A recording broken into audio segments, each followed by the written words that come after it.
আসসালামু আলাইকুম ভিউয়ার্স, আশা করি সবাই ভালো আছেন। আল্লাহর অশেষ রহমতে আমি অনেক ভালো আছি।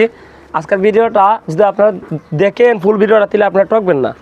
আজকের ভিডিওটা কি হবে এই ভিডিওটার মাঝে আপনারা ইতিহাসে তুলে ধরবো। যে প্রথমে আমি আপনাদেরকে আজকে দেখাই যে আমার এই যে উপরে যে ছাদ আছে না, এটা হলো একটা চিলাকুটার ছাদ। আর চিলাকুটার ছাদটার অবশ্যই নিয়ম কারণ আছে। অনেকে আছে 6.5 ফিটে করে, অনেকে আছে 7 ফিটে করে, অনেকে আছে আবার 8 ফিটে করে, অনেকে আছে আবার 8.5 ফিটে করে। এখন এখানের মাঝে অত নাপ করলাম, অত নাপের মাঝে কোন নাপটা সবচেয়ে সঠিক? এই যে দেখেন এখানেও আমার উপরে টপ লেভেল থেকে আমার এখানে আছে 8 ফিট 3 ইঞ্চি। এখন 8 ফিট 3 ইঞ্চি যদি থাকে, তাহলে আমার এখানে তো একটা কারণ আছে।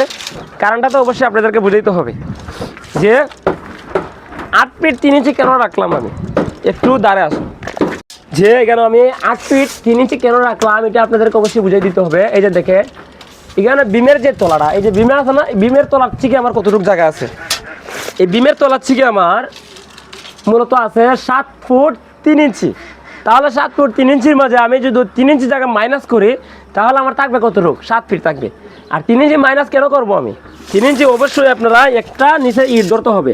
আর সেই ইট থেকে আপনার যে দরজাটা ফিটিং হবে, দরজাটা কিন্তু যে বিমের তলার লেভেল থেকে আপনার একটা ইটের উপর থেকে কিন্তু দরজাটা ফিটিং করলে তখন কিন্তু ভিতরের দিকে পানি ঢোকার কোনো আর সুযোগ নাই। আর অবশ্যই আপনারা একটা ইট তলে বাধ্যতামূলক ধরতেই হয়। যার কারণে এখানে আমরা 7 ফিট 3 ইঞ্চি বিমের তলার থেকে ক্লিয়ার আছে। তাহলে আমরা দরজাটা কতটুকু করবো? 7 ফিট। তাহলে এটা একটা ডুপ্লেক্স বাড়ি। আর ডুপ্লেক্স বাড়ির নিয়ম কারণ হলো, ডুপ্লেক্স বাড়ির নিয়ম কারণটা হলো এটা যে আপনারা যে চিলাকুটার কাজটা অবশ্যই যে যেমন সাধারণ যে বিল্ডিংগুলো হয়, বিল্ডিংয়ের মাঝে সিঁড়িকুটা করে 7 ফিটও, বা 7 দিলেও তারা 7.5 ফিটও করে, এর উপরে করে না। চিলাকুটার অনুযায়ী আমরা যে 8 ফুট 3 ইঞ্চি টপ লেভেল করছি, কিন্তু ছাদের যে তলাটা আছে না, তলাটা কিন্তু আবার এখানে ওই যে আমি আপনাদেরকে বুঝিয়ে দিই, ছাদের তলাটা কিন্তু আপনার এখানে এই যে দেখেন এই বর্তমানে 93 ইঞ্চি আছে। 93 ইঞ্চি হইলে 7 ফিট 9 ইঞ্চি। তাহলে আমি যে জিনিসটা আপনাদেরকে বুঝাইব যে একটা বিল্ডিং করার আগে অবশ্যই মাঝানকে আপনি অবশ্যই বুঝাইতে হবে। মাঝানে কিন্তু আমাকে বলছিল কনসিল ছাদ দেওয়ার জন্য। তা আমি বললাম যে ভাইয়া আমার মাঝানে সিঙ্গাপুর প্রবাসী যে কাজটা করতেছে বর্তমানে, তার নাম হলো সুমন। তে উনির সাথে পরামর্শ নিয়ে সব কিছু কাজ করা হয়। আর উনি এজুদের যা আছে সব কিছু বুঝিয়ে দেয় আমাকে। আমি যে জিনিসটা বলবো আপনাকে, এই যে দেখেন আমরা যেখানে 6 ইঞ্চি ঝুলন্ত বিম দিছি, এই 6 ইঞ্চি ঝুলন্ত বিম দেওয়ার কারণটা কি? 6 ইঞ্চি ঝুলন্ত বিম দেওয়ার কারণটা হলো, দেখেন যখন একটা বিম ছাদের উপরে শক্তিশালী জিনিস এর উপরে নাই। স্যালাব তো আমরা এই যে এটা কি বলি? স্যালাব বলি। কনসিল দিলেও স্যালাব বলি, এটার দিলেও স্যালাব বলি। ছাদ যেটা বলা হয়, এটার বলা হয় যে ড্রয়িংয়ের ভাষায় স্যালাব। এটা কনসিল দিলেও স্যালাব বলা হয়, কিন্তু বিম ছাদ দিলেও এটার স্যালাব বলা হয়। কিন্তু এখানে একটা কিন্তু আছে যে বিম ছাদ হলে বিম ছাদ, আর স্যালাব ছাদ হলে ওই যেটা বলে কনসিল ছাদ। কিন্তু স্যালাব তো এটাও, তাহলে এটা কনসিল করতেছি না, এটা কনসিল করতেছি, এটা কিন্তু বিম ছাদ। তাহলে বিম ছাদ যদি আমরা স্যালাব বলি, তাহলে কিন্তু বিম ছাদ যদি আমরা স্যালাব বলি, তাইলে কিনা ভুলের কিছু না, কারণ স্যালাব কিন্তু এটার বলা হয়। এই যে ছাদটা আছে না, এটার স্যালাব বলা হয়। কি হিসেবে ভাই বুঝতে পারছেন? তাহলে এখানে যে জিনিসটা আমি গুরুত্বপূর্ণ যে জিনিসটা আমি আপনাদেরকে বুঝিয়ে দিই যে আমরা যেখানে বিম দিলাম, এই বিমটা দেওয়ার কারণে যে এই বিল্ডিংটার কতটুকু শক্তিশালী হলো, যে 6 ইঞ্চি বিমটা দিয়ে দিয়েছি। 6 ইঞ্চি বিমটা দেওয়ার কারণে অনেক শক্তিশালী কিন্তু হয়ে গেছে এখন বর্তমানে। যদি আমি কনসিল দিতাম, কনসিল দিলে একটা প্লাস পয়েন্ট, আমি 6 ইঞ্চির নিচে ডালাই দিতে পারবো না। 6 ইঞ্চির নিচে ডালাই দিতে পারবো না, কারণ কনসিল দিলে আপনার 6 ইঞ্চি ডালাই দিতে হবে। আর 6 ইঞ্চি ডালাই দিলে আপনার ছাদের ওয়েট লোড সব কিছু বেড়ে যায়। যে যার কারণে আপনি 6 ইঞ্চি ডালাই যদি দিতেন, তাহলে এই যে দেখেন আমি বাকিটা বুঝিয়ে দিই, এদিকে আসেন।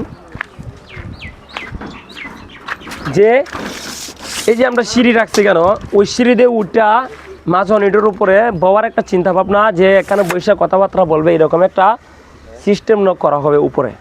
তাহলে আমি যদি 6 ইঞ্চি ডালাই দিই, 6 ইঞ্চি ডালাই দেওয়ার পরে এটার মধ্যে পার্কিং টাইজ করা হবে। আর পার্কিং টাইজ যদি করে, তাহলে এটার ছাদের হাইট কিন্তু আরও বাইরে যায়। ছাদের হাইট কিন্তু আরও বাইরে যায়। তাহলে আমার ছাদের ডালাইটা মিনিমাম আমি রাখতে হবে এখন 4 ইঞ্চি। 4 ইঞ্চি যদি রাখি, তাহলে অবশ্যই আপনি ঝুলন্ত বিম দিতে হবে। আর ঝুলন্ত বিম যদি দেন তাহলে আপনার প্লাস পয়েন্ট এখানের মাঝে দেখতেছেন যে 6 ইঞ্চি যদি আপনি যদি এই কনসিল দিয়ে যদি ডালাই করতেন তাহলে আপনি 4 ইঞ্চির যদি এমনি ডালাই করেন স্ল্যাবটা তাহলে আপনার 2 ইঞ্চি ডালাইটা যখন ওভার হবে আর 2 ইঞ্চি ডালাইটা ওভার হলে 2 ইঞ্চি ডালাইতে কিন্তু আপনি যে চারি সাইড যে বিম আছে ওই বিমটা ডালাই করতে পারবেন। আর এই বিমটা যদি ডালাই করেন তাহলে আপনি দেখেন কাজটা কিন্তু অনেক মানে শক্তিশালী হলো, তাহলে এখানে প্লাস পয়েন্ট কাজটাও শক্তিশালী হলো। তারপর আপনি যদি এটার মধ্যে পার্কিং টাইজ করেন তাহলে এটার মধ্যে কিন্তু মনে করেন মানে এক কাজে আপনার 3 কাজ হয়ে গেল। তো অবশ্যই হিসাব করে কাজ করতে হবে। এখন যেহেতু আমার মাঝনে বলছিল যে আমি সেল আপ করতাম, আমার সেল আপ করলে তো মনে করেন যে আমি এখানেও কমপক্ষে একটা দিন থেকে বেঁচে যেতাম। এই যে বিমটা ফিটিং করছি, বিম ফিটিং করতে কি আমার একদিন লাগছে না, তাহলে আমি একদিন বেঁচে যেতাম। আমার বাঁচানোর জন্য যে আমি তাড়াতাড়ি কাম করার জন্য যে আমি মাদনের ক্ষতি করবো এরকম না। অনেক মাদনে আছে যে অনেক কাজ বুঝে না, আরসিসি কাজগুলো বুঝে না। আপনারা অবশ্যই চেষ্টা রাখবেন যে তাদেরকে বোঝানোর জন্য, তাদেরকে যদি বুঝাই যদি আপনি কাজটা করেন দেখবেন এই কাজটা যে একটা কথা মানুষের বিভাগ হলো সবচেয়ে বড় আদালত। যদি আপনি একজন মাদনের জন্য না বুঝে আপনি বুঝাইতে বাধ্য থাকবেন, উনিও বুঝাবেন, একবার 2বার 3বার 4বার বুঝাইবেন। আমি যখন সুমন ভাই যখন বলছিল আমাকে যে এটা বিম না দেওয়ার জন্য সেল আপ করতাম, এটা ডাইরেক্ট এই কনসিল করতাম, কনসিল করার করলে তো এটা তোর বিম ঝুলন্ত বিম লাগলো না। তো যার কারণে আমি যেখানে বিমটা করে দিছি, এই যে বিমটা করে দেওয়ার কারণে আমি কিন্তু সুমন ভাইয়ের আগে বুঝাইছি। বোঝানোর পরে ভাই আমাকে বললো যে ভাই ঠিক আছে দিলে তোমার কথা, তুমি বিমই দেও। কারণ বিম দিলে যে সৌন্দর্য যে লাগে না এরকম মনে আবার যখন গাঁথনি হবে ভিতরে যে একটা কুবলা ধরবে, এই কুবলাটা কিন্তু একটা বিল্ডিংয়ের ভিতরে একটা সৌন্দর্য। দ্বিতীয় কথা হইলো কাজটা শক্তিশালী হলো, ভাবুক্ত হইলো। তাহলে আমরা যে বিম ছাদ দিয়ে এখানে সিঁড়ি কুটার করতেছি, এই কুটার কাজটা দেখেন ওই সিঁড়িটা আবার এখানে আমরা 16 ধাপে ভাগ করে সিঁড়িটা করছি। 16 ধাপে ভাগ করে সিঁড়িটা করার কারণটা কি জানেন? 16 ধাপে সিঁড়িটা ভাগ করে করার একটি কারণ যে এখান থেকে উঠার সময় যেন একটা মানুষ অনায়াসে উঠতে পারে, মানে যাতে কোনো কষ্ট না হয়। আমরা একটা চেকে আর একটা রাইজার থাকবে 5.5 ইঞ্চি, 5.5 ইঞ্চি থাকবে রাইজারটা। আর টেটগুলো প্রত্যেকটা টেটগুলো থাকবে 10 ইঞ্চি করে। নিচে তো হোয়াইট স্ল্যাব 6 ইঞ্চি অবশ্যই দিতে হবে, 6 ইঞ্চির উপরে দিলে সবচেয়ে ভালো হয়, কারণ এটা 16 ধাপের সিঁড়ি। 16 ধাপের সিঁড়ি যেমন 6 ইঞ্চির উপরে যদি আমি হাইটটা রাখি তাহলে সবচেয়ে ভালো হয়। কেন রাখি? হোয়াইট স্ল্যাবটা হাইটটা যদি রাখেন হোয়াইট স্ল্যাবের উপরে কিন্তু সিঁড়িটা নির্ভর করে। তাই আমি ভিডিওটা একটু লম্বা হয়ে যাচ্ছে, তারপর আমি আপনাদেরকে একটু বুঝিয়ে দিই। এই যে দেখেন আর এখানে একটা জিনিস আমি বুঝিয়ে দিই, যেখান থেকে কানিসটা বাই করছি না, ওই কানিসটা কিন্তু আবার অ্যাক্টিভ বাই করছি। কারণ আপনি যে আহামারি কানিস দিলে যে সুন্দর লাগবে এরকমও না। আপনি যদি ওটার থেকে যদি 1 ফিট কানিসটা বাই করেন, এই কানিসটা কিন্তু দেখতে অনেক সুন্দর লাগবে। কারণ যদি 18 ইঞ্চি কানিস বাই করেন দেখতে কীরকম লাগে, এর সব কিছু একটা নাফের অনুযায়ী নেমের ভিতরে রাখতে হয়। কি ভাই বুঝছেন? এখন যদি আমি আপনাদেরকে উপরটা দেখাই, তাহলে আপনার উপরটা যদি দেখাই পরবর্তীতে একটা নেক্সট যার একটা ভিডিও চাইছিলাম জানবো, ওই ভিডিওতে আপনাদেরকে দেখাবো উপরটা যে রডের বান্ডিংটা করি, রডের বান্ডিং করে তাহলে আপনাদেরকে আমি উপরটা দেখাইতে পারবো। অবশ্যই পরবর্তী ভিডিওর জন্য আপনারা অপেক্ষা থাকবেন। উপরের ভিডিওটা খুবই গুরুত্বপূর্ণ, কারণ উপরের অনেক সুন্দর সুন্দর কাজ, সেন্সিটিভ কাজ আছে। কোনো মানে বসার জায়গা হবে, কোনো মানে বসে আড্ডা মারবে, একটা রাউন্ড করে একটা সেলফ ডালাই হবে, সব কিছু আপনাদেরকে পরের ভিডিওতে আমি বুঝিয়ে দেবো। অবশ্যই পেজটাকে ফলোতে রাখবেন। আর অবশ্যই যে যেখান থেকে দেখবেন ভিডিওটা, ভাই আপনারা মতামতটা অবশ্যই জানিয়ে দেবেন। যদি ভুলবে দিবি হয় মাফ করে দিবেন, ভুলবে দিবি হলে আপনারা অবশ্যই ধরাই দিবেন।